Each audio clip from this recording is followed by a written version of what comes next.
दोस्तों मैं आज की स्टोरी के बारे में आपको बताना चाहता हूँ। अपने एमसी की गर्लफ्रेंड ने एक नल्ला इंसान समझ के उसकी बेइज्जती करते हुए उसको छोड़ देती है। अपनी गर्लफ्रेंड की बात को सुन के वो एक नदी में कूद जाता है गुस्से के कारण, लेकिन तभी चमत्कार होता है। उसको एक पॉट मिलता है जिसमें कि एक यूनिवर्सल मास्टर उसके सामने आता है। जब वो उसको अपना डिसेबल बनाता है तो दोस्तों पूरी कहानी बदल जाती है। वो देखते ही देखते एक पावर हाउस बन जाता है, लड़कियों के बीच में बहुत ज्यादा फेमस हो जाता है। उसको लड़कियां छोड़ना ही नहीं चाहती, जो देखती है वो बोलती है तुम मेरे हो, तुम मेरे क्यों नहीं हो। और ज्यादा आगे मैं कहानी को स्पॉइल नहीं करूंगा, आप लोग कहानी को देखिए, मजा बहुत आएगी। फाइट और एक्शन भर भर के है।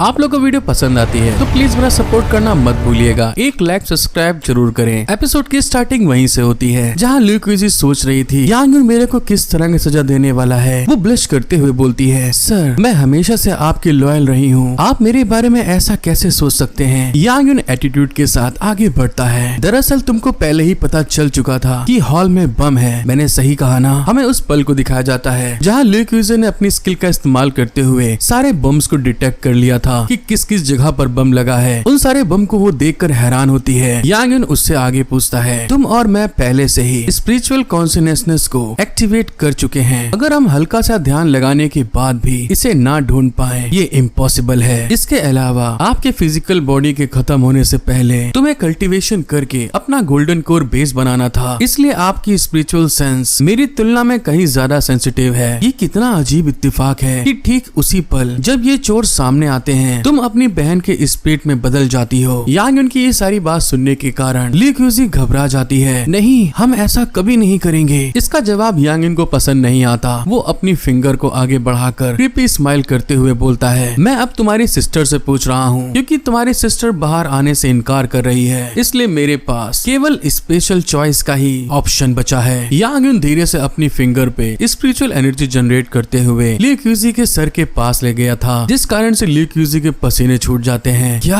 आपके कहने का क्या मतलब है स्पेशल टेक्निक। यांग यून तुरंत उसको वहीं बेड पे धक्का दे देता है। ल्यू क्विजी बहुत जरा शर्मा रही थी, उसके पसीने छूट रहे थे। वो कराहते हुए बोलती है सर आप मेरे साथ में क्या कर रहे हैं। यांग यून उसके पैरों को कस के पकड़ लेता है। ल्यू क्विजी घबरा जाती है, नहीं उस जगह पर नहीं। यांग यून उसके पैरों को पकड़ के उसके पैरों के नीचे एक्यूपंक्चर पॉइंट पे अपनी फिंगर लगाते हुए बोलता है अच्छा तो तुम अभी भी इनकार कर रही हो, तब तो तुम मेरे मेरिडियंस 13 हैंड का स्वाद चखो। यांग यून जैसे जैसे उसके मेरिडियंस के ऊपर वहाँ पर पॉइंट पे पुश करता है वैसे वैसे ल्यू क्विजी कराहना स्टार्ट कर देती है। उसके मुंह से आ निकलने लगती है और वो प्रेशर का इफेक्ट ऐसा होता है उसकी बॉडी से बहुत सारा पसीना निकलता है। वो कराहते हुए मन में बोलती है नहीं मैंने ऐसा नहीं किया। उसके हर एक झूठ के साथ यांग यून का गुस्सा और ज्यादा बढ़ता जा रहा था। वो बहुत ज्यादा गुस्से में फिर से अपनी टेक्निक को एक्टिवेट करते हुए बोलता है ऐसा लगता है कि इतनी ताकत काफी नहीं है, 1000 मेरिडियंस। जैसे उसने अपनी स्किल को एक्टिवेट किया था उसके पीछे बहुत ढेर सारे हाथ निकल जाते हैं, या फिर बोल सकते हैं कि उसका हाथ इतनी ज्यादा स्पीड में मूव करता है। वो बार बार उसके मेरिडियन पे पिंच करते हुए बोलता है योंगक्वांग पॉइंट, गोंगसेन पॉइंट, जो तुम्हारे पेट को पावर देता है। हर एक पॉइंट के एक्यूपंक्चर के कारण ल्यू क्विजी का हाल बहुत ज्यादा खराब हो रहे थे। वो बहुत ज्यादा कराहते हुए मन में बोलती है अरे नहीं मैं इस समय बहुत नशे में हूँ, मुझे ऐसा लगता है कि मैं अपनी जिंदगी के परम सुख तक पहुँच गई हूँ। रुक जाओ, मैं इसे और बर्दाश्त नहीं कर सकती, मैं इसे एक्सेप्ट करती हूँ, अगली बार मैं ऐसा करने की हिम्मत कभी नहीं करूंगी। उसने जैसे ही अपनी गलती को माना था यांग यून वहीं पे रुकते हुए बोलता है अगर तुमने इसे पहले ही एक्सेप्ट कर लिया होता तो इतनी बड़ी प्रॉब्लम नहीं होती। और हाँ अब से ये सिर्फ पैर के प्रेशर जितना आसान नहीं होगा, बस इस सबक को मेरे लिए याद रखना। ल्यू क्विजी के हाल बहुत ज्यादा खराब हो चुके थे। वो बहुत ज्यादा कराहते हुए बोलती है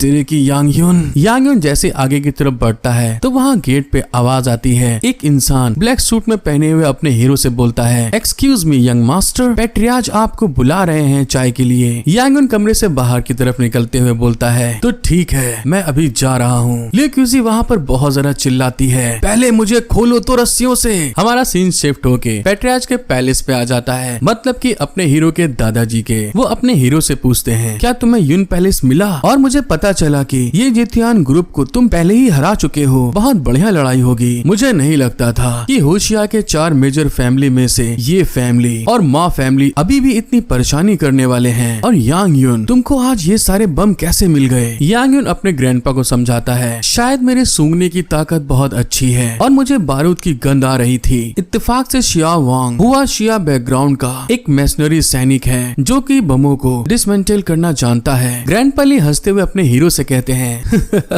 नए जवान लड़कों में तुम एक हीरो हो। मुझे लगता है कि तुम्हारी ताकत इनेट तक पहुंच चुकी है। हमारे क्वान वू फैमिली द्वारा आपको इतनी बड़ी स्टोन मटेरियल देना सच में एक ब्लेसिंग है। यांग यून हंसता है, आप बस मेरी झूठी तारीफें कर रहे हो। ग्रैंडपा ली अपने हीरो से आगे कहते हैं फ्यूचर के लिए आपकी क्या प्लान्स हैं? क्या तुम यहीं पर रहना चाहते हो? साउथ कंट्री में तुम्हारे ग्रैंडपा के रिसोर्स हुआ शिया के मेजर फैमिली के रिसोर्स से किसी भी हाल में कम नहीं है। यांग यून अपने दादा को जवाब देता है ग्रैंडपा, मैं आपकी इस दया के लिए बहुत सराहना करता हूँ, लेकिन मैं यहाँ पर रुक नहीं पाऊंगा, मुझे माफ कर दीजिए। और तो और मुझे यहाँ के क्लाइमेट की आदत भी नहीं है। मेरी ग्रैंडमा और सिस्टर भी हुआ शिया छोड़ना नहीं चाहती। यांग यून की इस बात को सुन के उसके ग्रैंडपा चेयर से खड़े होते हुए पीछे की तरफ जाते हुए बोलते हैं सौभाग्य से तुम हुआ शिया में अपने टैलेंट के आगे हार नहीं मान रहे हो, इसलिए मेरे साथ आओ। मैं हुआ शिया के मेजर फैमिली के रिसोर्स को खरीदने में बिजी था। न केवल मैं जीतने में असफल रहा बल्कि मुझे साउथ कंट्री की ओर भी जाना पड़ा, और तो और मैं अपनी बेटी को प्रोटेक्ट नहीं कर पाया। मैं तुम सबका कर्जदार हूँ। आपकी प्रेजेंट सिचुएशन के बेस पर मेरे पास अभी आपको देने के लिए कुछ भी नहीं है। कम से कम साउथ कंट्री में हुआ शिया के बाहर आप द्वानवू फैमिली से अपनी इच्छा के हिसाब से मुझे कुछ भी भेज सकते हैं। ग्रैंडपा एक बालकनी पे आके खड़े हो गए थे जिनके नीचे बहुत ढेर सारे लोग घुटनों के बल बैठे हुए बोलते हैं यंग मास्टर की वापसी पर बहुत ज्यादा बधाई हो, हम बस खत्म होने के किनारे पर लगे हैं। उनकी इस बात को सुन के यांग यून हैरान होते हुए बोलता है ये क्या बोल रहे हैं? ग्रैंडपा ली अपने हीरो को समझाते हैं एंशिएंट मार्शल आर्ट सेरेमनी जल्दी होने वाली है, यून सेक्ट भी इसमें भाग लेगा। यांग यून उनसे पूछता है तो इसमें गलत क्या है? ग्रैंडपा उसे आगे बताते हैं हालांकि मुझे 4 मेजर फैमिलीज के मेंबर से बाहर कर दिया गया था, फिर भी मेरे पास इस साल गुवू कॉन्फ्रेंस में भाग लेने लायक हूँ। इस साल हमारी द्वानवू फैमिली भी जाएगी और मैंने सुना है कि एंशिएंट मार्शल आर्ट कॉन्फ्रेंस अपने शेड्यूल टाइम से पहले ही किया जा रहा है, क्योंकि शेंग लॉन्ग टेन के मास्टर उस समय से पहले ही उस जगह को छोड़ के चले गए थे, और तो और वो नोटरी के रूप में काम करेंगे। 4 मेजर फैमिली के अलावा दूसरे एंशिएंट सेक्ट भी भाग लेंगे। तुमको अपना ध्यान रखना होगा और हम आपकी मदद करेंगे। यांग यून उस मास्टर को याद करते हुए बोलता है शेंग लॉन्ग टेन, मास्टर 10 कौन है? ग्रैंडपा को आगे बताते हैं हाँ मैंने सुना है कि वो बिल्कुल तुम्हारे जैसा ही है, इनेट पावर का वॉरियर, एक स्ट्रेंथ अवेकनर। लेकिन तुम चिंता मत करो, वो केवल एक नोटरी के रूप में काम कर रहा है और कंपटीशन में सीधे तौर पर भाग नहीं लेगा। ग्रैंडपा की बात को समझते हुए यांग यून हंसता है उस समय शायद उन दोनों के बीच लड़ाई होगी। ग्रैंडपा शायद उस समय आप दोनों के बीच में लड़ाई हुई होगी और मैं इसे ऐसे जाने नहीं दूंगा। ग्रैंडपा ली इस बात को सुन के बहुत जरा गुस्से में अपनी ऑरा रिलीज करते हुए कहते हैं ऐसी हिम्मत हुआ शिया में किसी ने भी मुझसे इस तरह वॉर करने की हिम्मत नहीं की। मैं अभी भी अपनी बूढ़ी हड्डियों को खींच सकता हूँ। ग्रैंडपा के बदले तेवर को देख के यांग यून अपने मन में सोचता है इतनी स्ट्रॉन्ग ब्लड क्यों आई? ये वांग शुआनजी से कम नहीं है, वे तो उससे भी कहीं ज्यादा पावरफुल हैं। क्या यही अंजिन की पीक स्ट्रेंथ है? यांग यून अपने ग्रैंडपा को समझाता है ग्रैंडपा ने इतने दिनों से हमारी देखभाल करने के लिए बहुत मेहनत की है। मैं कल हुआ शिया वापस जाऊंगा। पिछली बार मैंने जिस रफ स्टोन पर दाब लगाया था उसका एक टुकड़ा रखना मेरी नादानी थी। ग्रैंडपा यांग यून को समझाते हैं इतनी जल्दी में हो तो कुछ दिन और क्यों नहीं रुक जाते? साउथ कंट्री में आना बहुत रेयर है, या तुम्हें लगता है कि मैं कुछ ज्यादा ही परेशान करने वाला हूँ? यांग यून हंसते हुए ग्रैंडपा से बोलता है ये कैसा मजाक कर रहे हैं आप? मेरी सिस्टर एंशिएंट कैपिटल में पढ़ाई करने जा रही है, मुझे वापस जाकर अरेंजमेंट करनी होगी। यून सेक्ट में भी बहुत सारे काम निपटाने हैं। ग्रैंडपा ली उसकी बात को समझते हुए आगे बोलते हैं अगर कोई जरूरी बात हो तो मैं तुम्हें नहीं रोकूंगा। मेरी तरफ से अपनी ग्रैंडपा और सिस्टर को हेलो कहना। ग्रैंडपा से बातचीत निपटाने के बाद यांग यून दोबारा से अपने बेड पे आ जाता है। वो खुश होते हुए मन में बोलता है अचानक से मुझे अपने ग्रैंडपा मिल गए जिनका नाम बहुत अजीब है, लेकिन ये यून फैमिली के लिए एक अच्छी बात है। कम से कम फ्यूचर के लिए यून फैमिली के बाहरी कंट्री के विकास और देखभाल में बहुत सारी परेशानियों से बच सकूंगा। मुझे नहीं पता कि 4 मेजर फैमिली को छोड़कर दूसरे एंशिएंट सेट कितने पावरफुल हैं। प्लीज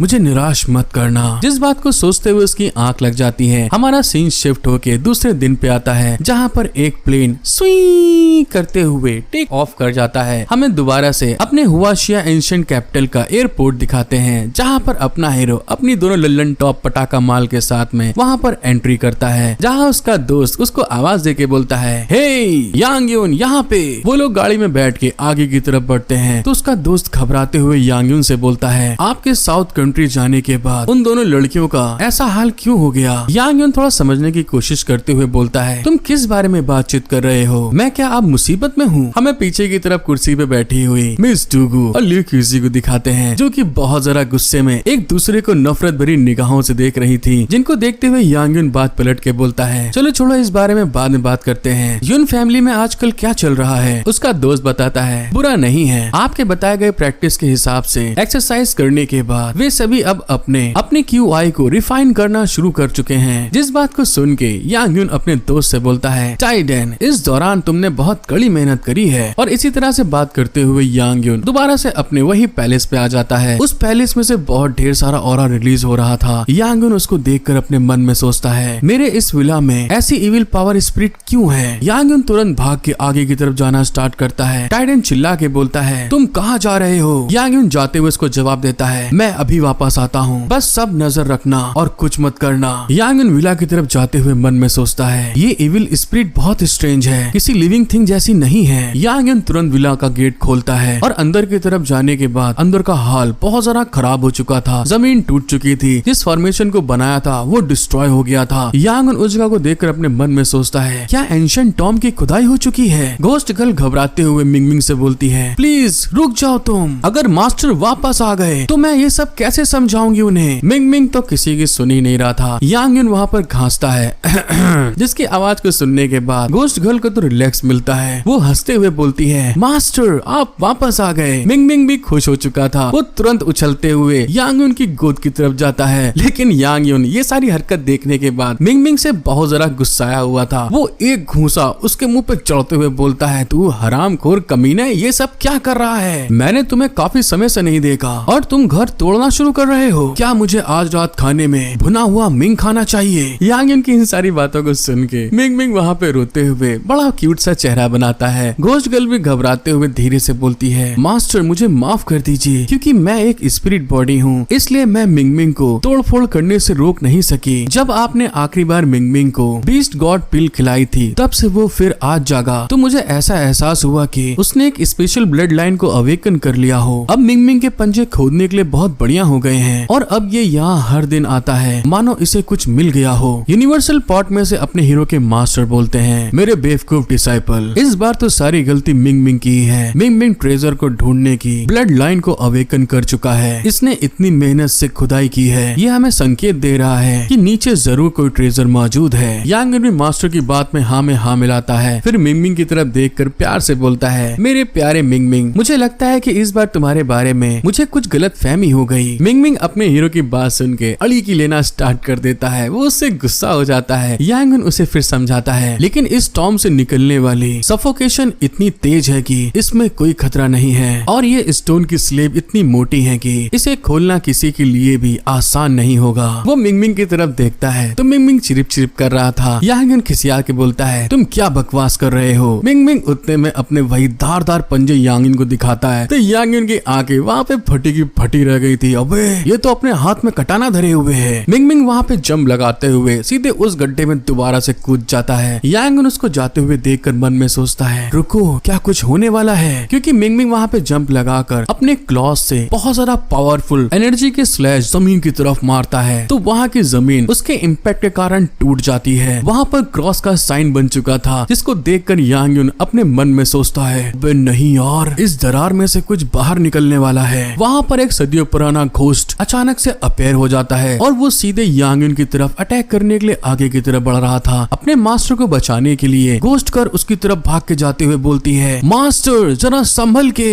अब दोस्तों ये कौन सा मॉन्स्टर अपने हीरो के सामने आया है और यांग यून इसको कैसे निपटाएगा, ये हमें आगे के एपिसोड में पता चलेगा। आपको वीडियो एक्सप्लेनेशन पसंद आ रहा है तो प्लीज मेरा सपोर्ट करें। जिन्होंने भी अभी तक लाइक सब्सक्राइब नहीं किया है, प्लीज लाइक सब्सक्राइब तुरंत ठोक दे जाके और कमेंट करके बताएं आपको वीडियो कैसी लग रही है। कमेंट दोस्तों जरूर करें। दोस्तों ये वीडियो बहुत जरा मस्त है, जिसमें रोमांस और फाइट भर भर के है और हंसी के तो क्या कहने। उस फैंटम अटैक से बचने के लिए यांग युन तुरंत अपनी फिंगर में स्पिरिचुअल क्यूआई को इकट्ठा करना स्टार्ट कर देता है। फिर वो उस फैंटम के ऊपर एक पावरफुल फायर अटैक करते हुए बोलता है, फायर बॉल अटैक। जैसे वो अटैक फैंटम के ऊपर लगता है, वहाँ पर एक बहुत बड़ा धमाका होता है और उस फायर के साथ वो फैंटम भी गायब हो जाता है, जिसको देखकर यांग युन हैरान होता है, क्या ये एंशिएंट टॉम की डेड सोल्स को प्रोटेक्ट करता है? सौभाग्य से ये कोई बहुत बड़ा खतरा नहीं है, नीचे जरूर ही कोई इनक्रेडिबल ट्रेजर मौजूद है, वरना टॉम का मास्टर इस तरह का फॉर्मेशन बनाने और डेड गार्ड को प्रोटेक्ट करने का दिखावा नहीं करता। अंदर की एनर्जी को महसूस करते हुए गोस्ट गर्ल भी अपने हीरो से बोलती है, मुझे भी ऐसा ही महसूस होता है, और तो और नीचे कुछ अजीबोगरीब ऑरा दिखाई दे रही है। यांग युन सीरियस होते हुए अपने मन में बोलता है, आखिरकार इस एंशिएंट टॉम को जबरदस्ती खोदा गया था, इसलिए इसे यहाँ पर नहीं छोड़ा जा सकता। मुझे अभी भी यहाँ की स्पिरिचुअल ऑरा का फायदा उठाना है, क्योंकि और अगर कुछ ज्यादा होता है तो यह अच्छा नहीं होगा। यांग युन इस बात को सोचते हुए अपने कदम आगे बढ़ाता है और सीधे उस टॉम के अंदर कूद गया था, जिसके पीछे पीछे मिंग मिंग और घोस्ट गर्ल भी टॉम के अंदर जाते हैं। यांग युन जैसे इस टॉम के नीचे उतरता है तो वहाँ पर ग्रीन कलर का स्मोक फैला हुआ था। यांग युन उस जगह को देखकर हैरान होते हुए मन में बोलता है, आखिर ये कैसी जगह है? वो अगल बगल मिंग मिंग और घोस्ट गर्ल को ढूंढते हुए मन में सोचता है, वो उतरे तो मेरे ही साथ थे, लेकिन अचानक से वे कहाँ चले गए? उसको अपने सामने एक बहुत हॉट एंड सेक्सी फिगर दिखाई देता है, जिसकी आवाज को सुन के यांग युन जब पीछे की तरफ पलटता है तो उसकी आंखें फटी की फटी रह गई थी। वो घबराते हुए चिल्लाता है, तुम यहाँ? हाँ दोस्तों, यहाँ पर अपने हीरो को लियो लिंगलिंग, जो उसकी फर्स्ट गर्लफ्रेंड है, वो दिखाई दे रही थी। वो वहाँ पर अदाएं दिखाते हुए बोलती है, बहुत लंबे समय से तुमको नहीं देखा मिस्टर यांग। यांग युन के घबराहट के कारण पसीने निकल रहे थे। वो हैरान होकर बोलता है, क्या तुम फ्रांस में नहीं हो और वापस आने पर तुमने मुझे बताया भी नहीं? वो लड़की उसी पुल में अदाएं दिखाते हुए अपने हीरो से आगे बोलती है, तुम किस बारे में बात कर रहे हो? मेरे जाने के बाद से तुमने मुझसे एक बार भी कांटेक्ट नहीं किया। मैं चाहती हूँ कि तुम मेरी पीठ पोंछ दो। इस बात को कहते हुए वो यांग युन से फ्लर्ट करती है, तो यांग युन भी उसके बड़े बड़े अरमान को देखकर अपने हाथों को मुलायम करते हुए बोलता है, ठीक है, अगर तुम यही चाहती हो तो मैं ऐसा जरूर करूंगा। लेकिन फिर अचानक से यांग युन का दिमाग जागता है। वो अपने मन में सोचता है, नहीं यार, आखिर मेरी लियो लिंगलिंग पब्लिक बाथ हाउस को क्यों इस्तेमाल करेगी, जबकि वो तो अरबपति है। और उसके इस सोच के साथ में ही जो वहाँ पर इल्यूजन फैला हुआ था, जो कि यांग युन को भटका रहा था, वो वहाँ पर टूट जाता है और उस इल्यूजन के पीछे से आधी लियो लिंगलिंग और आधा एक भयानक मॉन्स्टर यांग युन के ऊपर अटैक करने के लिए आगे बढ़ता है। यांग युन भी उसको अपनी तरफ आते हुए देखकर तुरंत स्पीड का फायदा उठा के उसके सामने से हट जाता है। लेकिन लियो लिंगलिंग के इस तरह फिगर दिखाने के कारण उसके अरमान जाग गए थे। वो खिसियाते हुए उस मॉन्स्टर से बोलता है, ये कितनी दुख की बात है, तुम्हारा ये सेक्सी फिगर पूरी तरह नकली है, तुम्हारी हिम्मत कैसे हुई मेरे अरमान जगाने की? मैं तुम्हारा पिछवाड़ा यहीं पे लाल कर दूंगा। यांग युन उसके पिछवाड़े के ऊपर एक बहुत भयानक किक जड़ देता है, जिस प्रेशर के कारण वो मॉन्स्टर उड़ता हुआ एक जगह जाकर लड़ता है, तो वहाँ पर पूरी जगह पे धूली धूल फैल गई थी। तभी वहाँ पर उसको चिरिप चिरिप करने की आवाज सुनाई देती है। यांग युन पलट के बोलता है, हैं मिंग मिंग? दोस्तों, मिंग मिंग भी अपने हीरो के तरीके चुम्मा चाटी करने में लगा था घोस्ट के साथ में, जिसको देखकर यांग युन बड़ा अजीब सा चेहरा बनाता है। अबे ये भी फंस गया। वो अपने इल्यूजन में मस्त रौबदार लौंडा फीमेल को प्रपोज करने की कोशिश कर रहा था। तभी यांग युन चिल्ला के बोलता है, अगर तुम अभी नहीं जागे तो मैं तुम्हारे 1 साल के रेड फ्रूट को कट ऑफ कर दूंगा। रेड फ्रूट का नाम सुन के तुरंत वो सपने से जागता है, तो सामने उसको वही भयानक मॉन्स्टर दिखाई देता है, जो कि मिंग मिंग को चुम्मी लेने के लिए आगे बढ़ रहा था। मिंग मिंग जब ऐसा भयानक चेहरा देखता है, उसकी आंखें फटी की फटी रह जाती है, उसका मुंह खुला रह जाता है।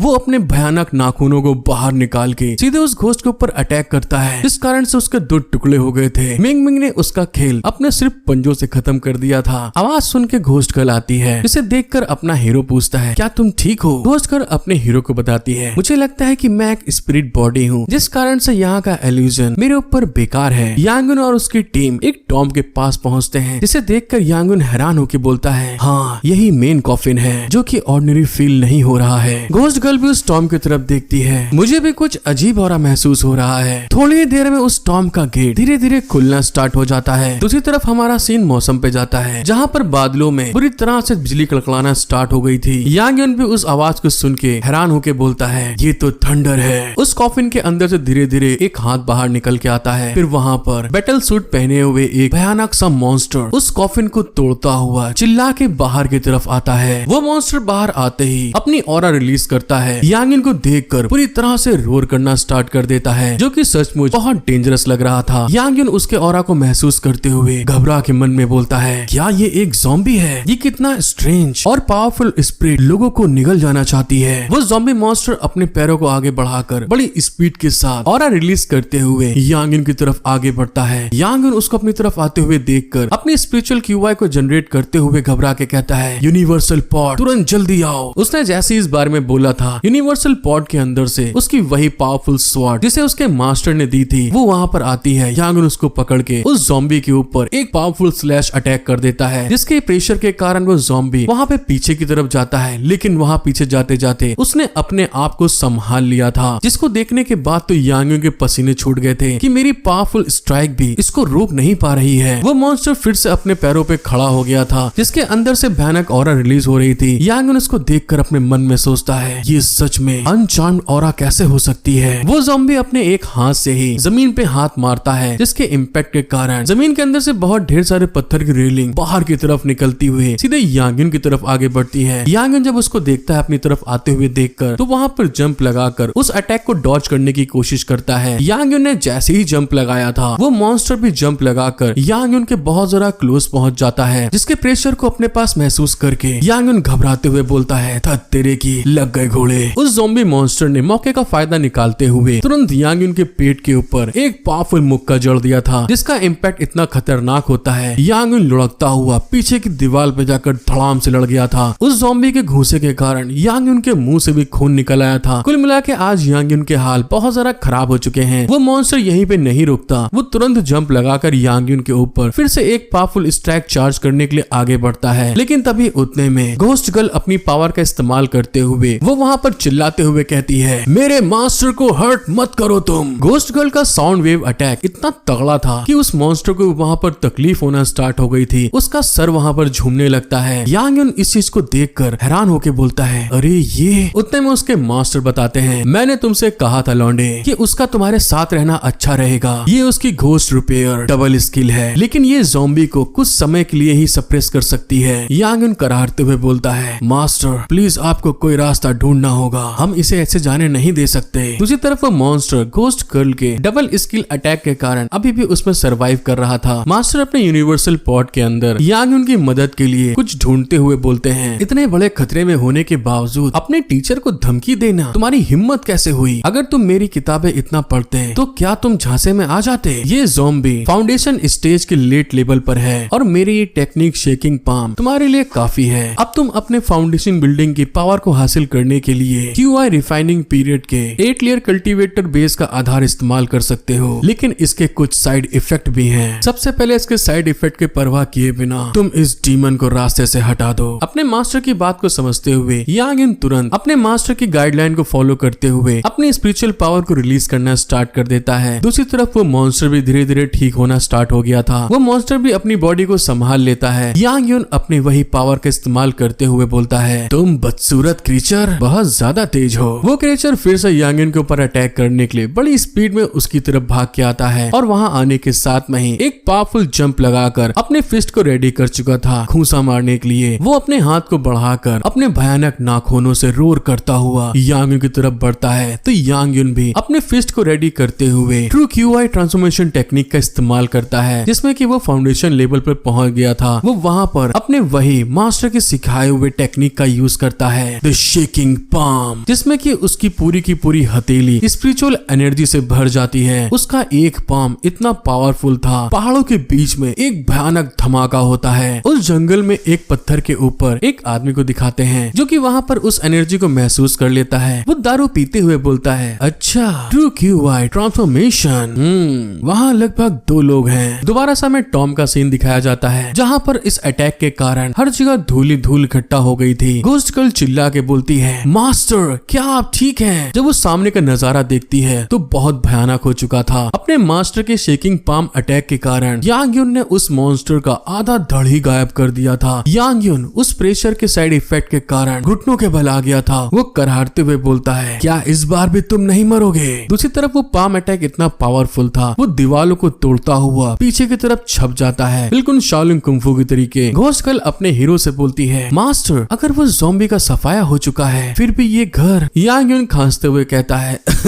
मैंने अभी अभी घर की मरम्मत करवाई थी। वो टॉम अभी तक शांत नहीं हुआ था, उसके अंदर से भयानक ऑरा अभी तक रिलीज हो रही है। अब दोस्तों आगे कौन सा बड़ा खतरा आने वाला है ये हमें नेक्स्ट एपिसोड में पता चलेगा। आपको वीडियो पसंद आ रही है तो सोच क्या रहे हो? जिन्होंने भी अभी तक सब्सक्राइब लाइक नहीं किया है प्लीज सब्सक्राइब लाइक तुरंत कर दें। स्पेशली कमेंट करके बताएं आपको वीडियो कैसी लग रही है। टॉम के अंदर से निकलने वाले ऑरा को महसूस करके मिंग मिंग वहाँ पे चिरिप चिरिप करता है। यांग यून तुरंत पीछे पलटते हुए बोलता है क्या टॉम में अभी भी कुछ बचा हुआ है? उस टॉम के अंदर से एक बहुत भयानक लेकिन सेक्सी फिगर वाली एक लेडी बाहर की तरफ आ रही है, जिसको देखने से ही लग रहा है कि ये सचमुच बहुत ज्यादा पावरफुल है। वो वहाँ के एटमॉस्फेयर में उड़ना स्टार्ट कर देती है और साथ ही साथ अपनी भयानक निगाहों से वहाँ यांग यून की तरफ घूर के देखती है। लेकिन तभी अचानक से वो यांग यून की आंखों के सामने से ओझल हो गई थी। यांग यून ऐसा होते हुए देखकर घबराते हुए मन में बोलता है क्या वो कहाँ चली गई? उसके मास्टर बताते हैं ये सिर्फ एक ज़ॉम्बी है जिसे तुमने अभी जगा दिया है। मुझे लगता है कि ये उस ज़ॉम्बी की मास्टर होनी चाहिए जिसे तुमने अभी अभी खत्म किया है और उस घोस्ट ज़ॉम्बी को कंट्रोल करके आवारा लोगों को मारकर अपनी जरूरतों का मटेरियल इकट्ठा करना चाहती है। हाँ मुझे पता है ज़ॉम्बी से निपटना मुश्किल है, लेकिन सौभाग्य से तुमने खुद ही इसका तरीका ढूंढ लिया है। आमतौर पर इस तरह के मैजिक कल्टीवेटर के पास स्टोर एसेंस को इकट्ठा करने के लिए मैजिक क्रिस्टल होता है और इस आइटम का इस्तेमाल तुम्हारी लिटिल गर्ल घोस्ट कल्टीवेटर के लिए किया जा सकता है। उस टॉम के अंदर वहाँ पर एक पिंक कलर का क्रिस्टल रखा हुआ था। अपने मास्टर की बात को सुन के यांग यून शॉक्ड होते हुए बोलता है क्या सचमुच इसका इस्तेमाल कर सकते हैं? चलो ठीक है तो फिर मैं इसे सबसे पहले अपने पास रख लेता हूँ। वहाँ पर आगे की तरफ बढ़ते हुए कदमों की आवाज आती है। हमें वही बुड्ढा दिखाया जाता है जो कि वहाँ पहाड़ी के ऊपर बैठा था। वो आगे बढ़ते हुए अपने हीरो से कहता है यहाँ का माहौल तो सचमुच बहुत जिंदा दिली लग रहा है। लगता है मुझे आने में देर हो गई इसलिए यहाँ की मस्ती में शामिल नहीं हो पाया। कितनी बढ़िया जगह है जहाँ पर पॉजिटिव एनर्जी इकट्ठा हो रही है। प्रैक्टिस करने के लिए ये बहुत बढ़िया जगह है। जिस बात को बोलते हुए वो अपनी दारू का फिर से एक बड़ा सा घूंट लेता है। मिंग मिंग उसकी दारू को घूंट लेते हुए देखकर अपनी राल को रोक नहीं पाता, उसकी राल चूने लगती है। तभी मास्टर की दारू वहाँ पर खत्म हो गई थी, जिस कारण से वो मास्टर खिसियाते हुए अपनी बोतल में झांक के बोलता है तेरे की मेरी दारू कहाँ चली गई? अरे नहीं चलो वापस आओ। वो मास्टर अपनी बोतल पूरी ऊपर से नीचे कर चुका था सिर्फ दारू पीने के लिए। यांग यून उसको देख के थोड़ा घबराते हुए उससे पूछता है इतने घने पहाड़ और पुराने जंगल में कोई कैसे रह सकता है? उस मास्टर की दारू की आखिरी बूंद जैसे ही नीचे की तरफ गिरने वाली थी, मिंग मिंग उसको बड़ी तमन्नाओं के साथ देख रही थी कि काश एक बूंद ही मिल जाए। और जैसे ही उसकी आखिरी बूंद उसकी बाटली से नीचे की तरफ गिरती है तो मिंग मिंग अब अपने आप पे कंट्रोल नहीं कर पाता। वो वहाँ तुरंत उम्मीद भरी निगाहों के साथ में बड़ी स्पीड में आगे की तरफ बढ़ता है और जैसे ही वो बूंद बुड्ढे के मुंह की तरफ जाने वाली थी, मिंग मिंग उसको चाटता हुआ आगे की तरफ बढ़ता है। लेकिन तभी अचानक से वो बुड्ढा मिंग मिंग को तुरंत हाथों से पकड़ लिया था, जिसको देखकर मिंग मिंग भी बहुत ज्यादा हैरान हो गया था। वहाँ पे वो ओल्ड मैन बहुत ज्यादा खिसियाते हुए बोलता है तुम घटिया जानवर, मेरी दारू चुराने की तुम्हारी हिम्मत कैसे हुई? मैं तुम्हें यहीं पे गला घोट के मार डालूंगा।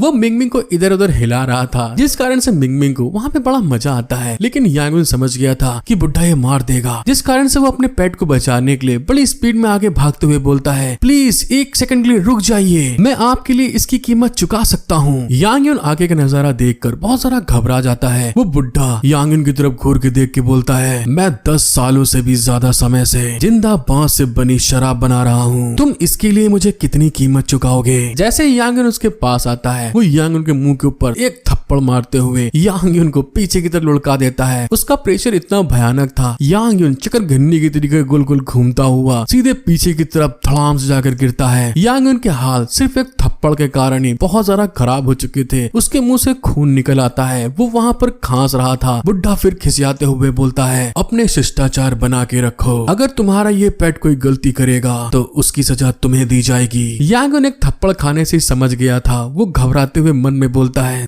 तेरे की ये कितना ज्यादा पावरफुल है और उसकी ऑरा कितनी भयानक है, हर जगह फैल रही है। उस ऑरा को महसूस करते हुए यांग यून के मास्टर बताते हैं लड़के मैं तुम्हें सलाह देता हूँ कि तुम तेजी से भागो, तुम्हें फिलहाल इस आदमी की ताकत से कुछ सीख लेनी चाहिए, वो अभी के लिए ज़ॉम्बी से बहुत ज्यादा बेहतर है। ये आदमी तुम्हें पागल जैसा लगता है लेकिन सच में वो ऑर्डिनरी कल्टीवेटर के लेवल को पार कर चुका है और ऐसा लगता है कि वो प्रैक्टिस के लिए बहुत जुनूनी है और वो तुम्हारी बात नहीं सुनेगा। यांग युन करारते हुए उठता है, मैंने लिशान में इस विला के लिए बहुत ज्यादा कीमत चुकाई है, मैं इसे छोड़ नहीं सकता और मेरा मिंग मिंग उसके हाथों में है, मुझे किसी भी हाल में उसको बचाना होगा। यांग युन अपने यूनिवर्सल पॉट में से अपनी स्वॉर्ड को बाहर निकालते हुए गुस्से में बोलता है, मैं बिना किसी संकोच के ही जोखिम उठा सकता हूँ। बुढ़ो जब यांग युन को तलवार निकालते हुए देखते हैं तो बहुत जरा गुस्से में अपने दांत किड़किड़ाते हुए बोलते हैं, प्लीज इतने निर्दयी मत बनो, अब जब तुम ऐसा करने ही जा रहे हो तो मैं तुम्हें इस बात की सजा भी भुगतने दूंगा। बुढ़ो ने अपने हाथ में स्पिरिचुअल एनर्जी इकट्ठा करना स्टार्ट कर दी थी। अब बुढ़ो की पावर तो हम लोग जानते ही हैं, बहुत पावरफुल हैं ये। बुढ़ो खिसियाते हुए अपने हीरो से बोलते हैं, छोटे बच्चे चलो मुझे देखने दो कि तुम कितने अच्छे हो। दूसरी तरफ यांग युन भी अपनी तलवार लिए खड़ा हुआ था। यांग युन तुरंत अपनी मूवमेंट स्पीड को इस्तेमाल करते हुए बुढ़ो के पास आकर जंप लगा के अटैक करते हुए बोलता है, लोगों को इस तरह से नीचा देखना बंद करो तुम। यांग युन ने अपनी पूरी स्पीड के साथ बुढ़ो के ऊपर अटैक किया था लेकिन बुढ़ो तो अपना हाथ पीछे रखे हुए बड़ी रंगबाजी में उसके अटैक से बचते हुए बोलते हैं, तुम्हारी स्पीड तो अच्छी है लेकिन तुम्हारा निशाना अच्छा नहीं है। और अगले ही पल वो अपनी फिस्ट बस आगे करते हुए यांग युन के ऊपर फिर से घूंसा जड़ते हैं, जिस कारण से यांग युन इस बार भी दीवार का वही पोस्टर बन जाता है जैसे कि पिछली बार बना था। यांग युन के हाल बहुत ज्यादा बेहाल हो चुके थे। वो खांसते हुए फिर बोलता है, बुड्ढा सचमुच यार बहुत ताकतवर है, तुमसे ना हो पाएगा। दूसरी तरफ बुढ़ाओ जिनकी आंखें चमक चुकी थीं, वो खिसियाते हुए बोलता है, छोटे बच्चे पहले खुद को जानो। बुढ़ाओ की इस बात को सुन के यांग युन का पारा फिर से हाई हो चुका था। वो फिर से अपनी बची कुची पावर को इकट्ठा करते हुए अपना एक अटैक रेडी करना स्टार्ट कर देता है। वो चिल्ला के बोलता है, धत तेरे की, मैं हार नहीं मानूंगा तुमसे, ये लो मेरे अटैक का स्वाद चखो, वन फायर क्विज़ोंग। यांग युन अपने पास मौजूद फायर के थ्रू बुढ़ाओ के ऊपर बहुत ढेर सारे फायर फ्लेम का अटैक करना स्टार्ट कर देता है। बुढ़ो भी वहाँ पर उस अटैक को आते हुए देखकर सिर्फ अपने हैंड साइन से एक मुद्रा बनाते हैं, जिस कारण से उनके चारों तरफ एक बैरियर इकट्ठा हो गया था। वो हंसते हुए फिर बोलते हैं, बड़ा हरामी हो बेटा, छोटे बच्चे ये तो एक ट्रिक है। यांग युन की पावरफुल फायर सीधे बुढ़ो की तरफ धड़ाम से आगे लगती है और वहाँ पर हर तरफ बस आग ही आग मौजूद थी। थोड़ी देर बाद का सीन दिखाते हैं, जिसे देखने के बाद यांग युन घबराते हुए बोलता है, ये कैसे हो सकता है। बुढ़ो के चारों तरफ वही दारू की बोतल का प्रोटेक्टिव बैरियर शील्ड बन गया था, जिसने यांग युन की फायर से उसको बचा लेता है। बुढ़ो भी अब गुस्से में धीरे धीरे अपनी पावर दिखाना शुरू कर चुका था। वो वहाँ पे हरे कलर के कुछ स्पाइक के थ्रू यांग युन के ऊपर अटैक करते हुए बोलता है, छोटे बच्चे तुम्हारी प्रैक्टिस काफी मजेदार है लेकिन अफसोस की बात है कि तुम्हारा कल्टीवेशन स्किल बहुत कमजोर है। वो सारे के सारे हरे कलर के स्पाइक यांग युन की तरफ आगे बढ़ते हैं। यांग युन उनको अपनी तरफ बढ़ते हुए देखकर घबरा के चिल्लाता है, नहीं ऐसा नहीं हो सकता। बड़ों के हरे कलर के स्पाइक ने यांग युन को चारों तरफ से घेर लिया था, बिल्कुल एक बॉल के तरीके। बड़ो उसकी तरफ देखकर हंसते हुए बोलते हैं, जब तक ये वही व्यक्ति है जिसे मैं मारना चाहता हूँ, मुझसे कोई नहीं बच सकता, तुम्हारा खेल खत्म होता है। लेकिन दूसरी तरफ तो बुढ़ाओ के हरे स्पाइक्स में वहाँ पर क्रैक पड़ना स्टार्ट हो गया था। यांग युन फिर से अपने वही शेकिंग पाम अटैक जो उसके मास्टर ने सिखाया था बुढ़ाओ की तरफ करने के लिए आगे बढ़ते हुए चिल्ला के बोलता है, अभी सब कुछ खत्म नहीं हुआ है, true QI transformation shaking palm. वो बहुत स्पीड में अपने पाम अटैक करने के लिए बुढ़ाओ की तरफ बढ़ता है। जैसे ही वो अटैक बुढ़ाओ के ऊपर लगने वाला था, बुढ़ाओ उसके अटैक से साइड हटते हुए तुरंत फिर से एक अपना पावरफुल घूंसा यांग युन के ऊपर जड़ देता है, जिसके इम्पैक्ट के कारण यांग युन आज एक आसमान का सितारा बनने वाला है। उसके हाल फिर से खराब हो चुके थे। वो दूर जाकर धड़ाम से गिरता है। यांग युन खिसियाते हुए कहता है, धिक्कार है, इस बूढ़े आदमी की कल्टीवेशन तो बिल्कुल मेरे समझ से परे है, मैं इसका अपोनेंट बनने लायक नहीं हूँ। उतने में यूनिवर्सल पॉड के अंदर से उसके मास्टर से समझाते हैं, लड़के इस इंसान की कल्टीवेशन लेवल अभी तक के जितने लोगों से तुमने लड़ा है उस लेवल जैसा नहीं है और इसे केवल चतुराई से ही हराया बढ़ाया जा सकता है। हालांकि ये आदमी पागल हो गया है, लेकिन वो इसे सप्रेस कर सकता है। मुझे डर है कि उसने इसे सप्रेस करने के लिए वही जिंदा बांस की दारू का इस्तेमाल किया है। क्या तुमको केव में बंदर वाली दारू नहीं मिली जो स्पिरिट की ताकत को बढ़ाया करती है और तुम्हारी बॉडी को भी प्योर करती है? उसे तुरंत बाहर निकालो, शायद ये परेशानी से निकलने में तुम्हारी मदद कर सके।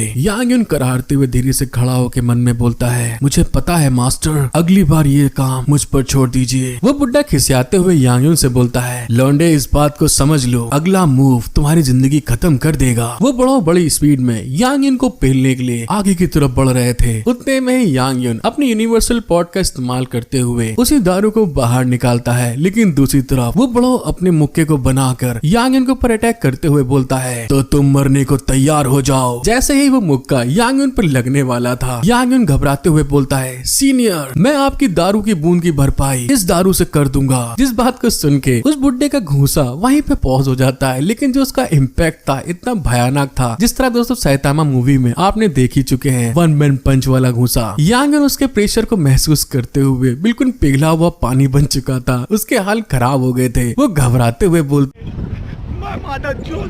जो इसमें आया है, ये तो सचमुच बहुत खतरनाक है भाई। वो बड़ा यांग युन के सामने आकर घूरते हुए बोलता है, इस खुशबू में सचमुच एक अलग ही ऑरा है। यांग युन बूढ़ों को बताता है, हाँ ये वही बंदर वाली दारू है जो ऑरा को बढ़ा सकती है और साथ ही साथ आपकी बॉडी को भी प्योर कर सकती है। बूढ़ा यांग युन के और ज्यादा क्लोज आते हुए बोलता है, क्या तुम इस चीज से इसकी भरपाई करना चाहते हो? यांग युन घबराते हुए जवाब देता है, इसके अलावा मेरे पास सभी मेडिसिन की कुछ बोतल है, मुझे नहीं पता। यांग युन की बात सुन के बड़ो खुश होते हुए बोलते हैं, अगर तुम इसे पहले निकाल लेते तो मैं तुमसे झगड़ा नहीं करता और तुम मेरे हाथों से भी बच जाते। मुझे ये अच्छा लगा। बड़ों के अचानक से बदले हुए तेवर को देखकर अपना हीरो तो एकदम हैरान सा हो गया था। उसके पसीने छूटने लगते हैं, लेकिन फिर से बड़ों को तेवर अचानक से सीरियस हो जाता है। वो अपने हीरो से पूछते हैं, लेकिन छोटे बच्चे, मुझे ये भी नहीं पता चल रहा है कि तुम किस फैमिली से हो। क्या ऐसा हो सकता है कि तुम किसी सेक्ट के डिसाइपल हो? यांग युन बड़ों को ग्रीट करते हुए बोलता है, मेरा नाम यांग ये युन है। मैंने हाल ही में नया सेक्ट बनाया है जिसका नाम युन सेक्ट है। मैं उसका मास्टर हूँ। बड़ो यांग युन से पूछते हैं, क्या ये कोई नई मार्शल आर्ट है? बुरा नहीं है, इतनी कम उम्र में तुम में इतनी ताकत है। यांग युन हम्बल होते हुए बड़ो से बोलता है, मैं ऐसी तारीफ के लायक नहीं हूँ। वैसे सीनियर, क्या आपने एंशिएंट मार्शल आर्ट कॉन्फ्रेंस के बारे में सुना है? बड़ो उसको बताते हैं, हाँ मुझे इसके बारे में पता है। क्यों, क्या तुम भी इसमें भाग लेना चाहते हो? यांग युन सीरियस होते हुए उनको बताता है, हाँ मैंने अपने ग्रैंडपा से कुछ खबरें सुनी थी। एंशिएंट मार्शल आर्ट कॉन्फ्रेंस का विनिंग प्राइज शायद मेरी चाहत हो, लेकिन मुझे इसके बारे में ज्यादा जानकारी नहीं है। क्या आप मुझे इसके बारे में कुछ बता सकते हैं? बड़ो एक सीनियर के तरीके अपनी दाढ़ी को सहलाते हुए बताते हैं, एंशिएंट मार्शल आर्ट कॉन्फ्रेंस एक ऐसा कॉन्फ्रेंस है जहाँ मेन फैमिलीज आपस में कंपटीशन करती हैं। ऐसा कहा जाता है कि विनर को बहुत सारे स्पिरिट स्टोन और रेयर आइटम भी मिल सकते हैं, और तो और फैमिली को रिस्पेक्टेड स्टेटस भी मिल सकता है। लेकिन वहाँ पर जीतना इतना आसान नहीं है, खासकर जब इसमें भाग लेने वाले मेन फैमिली और यहाँ तक कि कुछ लंबे समय से लुप्त हो चुकी मार्शल आर्ट भी शामिल होगी। तुम्हारी ताकत को सच में हुआ शिया में सबसे अव्वल माना जा सकता है, लेकिन दुनिया में बहुत सारे ताकतवर लोग हैं। लेकिन अगर मैं तुम्हारे साथ हूँ तो ये अलग बात होगी। मैं तुम्हारे यून सेक्ट में शामिल हो सकता हूँ और इस मार्शल आर्ट कॉन्फ्रेंस को जीतने में तुम्हारी मदद कर सकता हूँ, लेकिन मुझे काफी ज्यादा मंकी वाली दारू की जरूरत है। मार्शल आर्ट कॉन्फ्रेंस शुरू होने से पहले मैं तुम्हारी ओवरऑल स्ट्रेंथ को हाई लेवल तक बढ़ा सकता हूँ। बड़ों की बात सुन के यांग युन एकदम सीरियस होते हुए मन में बोलता है, क्या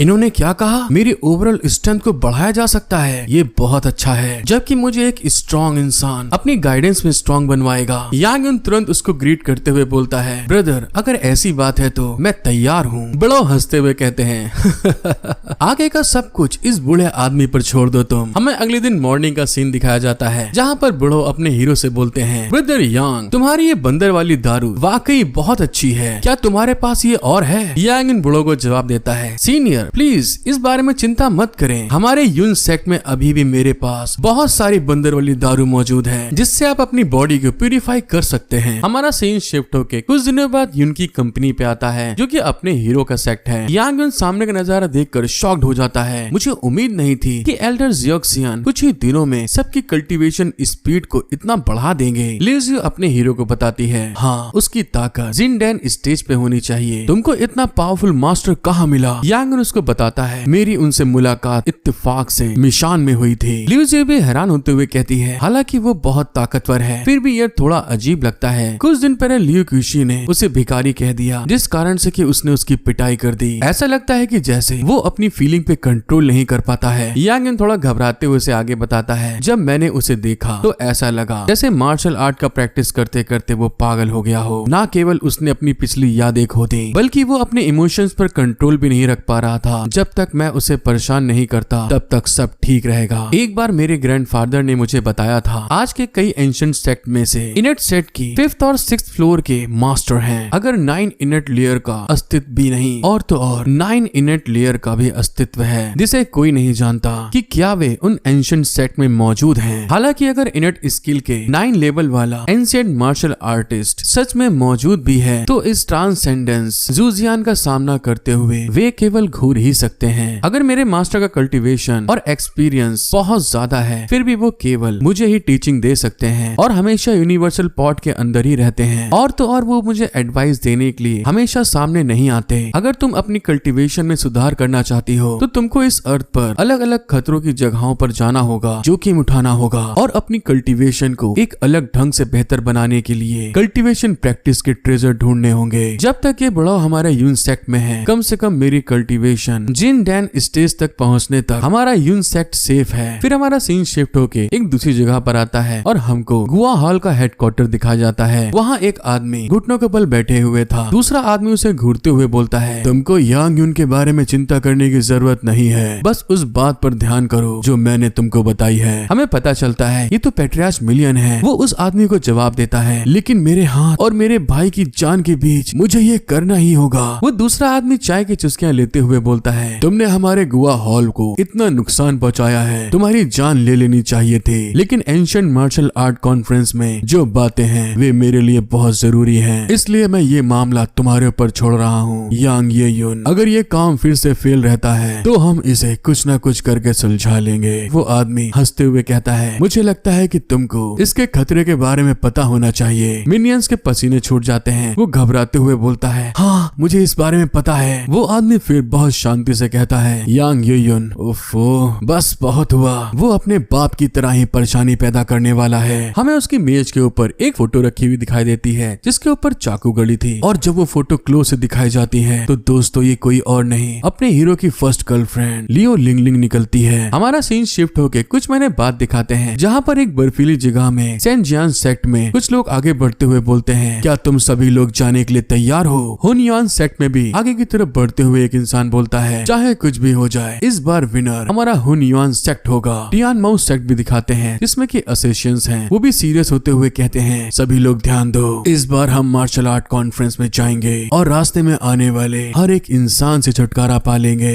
और इसी तरह से बारी बारी हमें पेंगलाई सेक्ट, टियाई सेक्ट, बेहुआ पैलेस, यानजिंग ये फैमिली भी दिखाई जाती है, जहाँ पे उनका लीडर आगे की तरफ बढ़ते हुए बोलता है, इस बार मार्शल आर्ट कॉन्फ्रेंस में यांग यून को हर हाल में मारना होगा। उसका पोता बड़े एटीट्यूड में रिप्लाई देता है, ग्रैंडपा मुझे झाओ फैमिली को भी तबाह करना है, मुझे झाओ नान को पकड़ना है और उस कमीने यांग यून के सामने उसे पेटचत करना है। इसी तरह से हमें यिनजियांग झाओ फैमिली भी दिखाई जाती है, जहाँ पे पेट्रियार्च हंसते हुए कहते हैं, इस बार मैं ध्यान से देखूंगा कि हमारा होने वाला सन इन लॉ क्या क्या कर सकता है। झाओनन अपने दादा की बात सुन के शर्माते हुए बोलती है, ग्रैंडपा क्या आप भी वहाँ पर साथ चल रहे हैं? फिर हमारा सीन यानजिंग मा फैमिली पे आता है, जहाँ पर उसके दादा खिसियाते हुए बोलते हैं, बेटे याद रखना, अगर तुमने इस बार कॉन्फ्रेंस में यांग यून का सामना किया और तुम्हें उसे जान से मार देना है। उसका पोता बहुत एरोगेंट के साथ बोलता है, चिंता मत करो दादाजी, ये सब कुछ हम पे छोड़ दो तुम।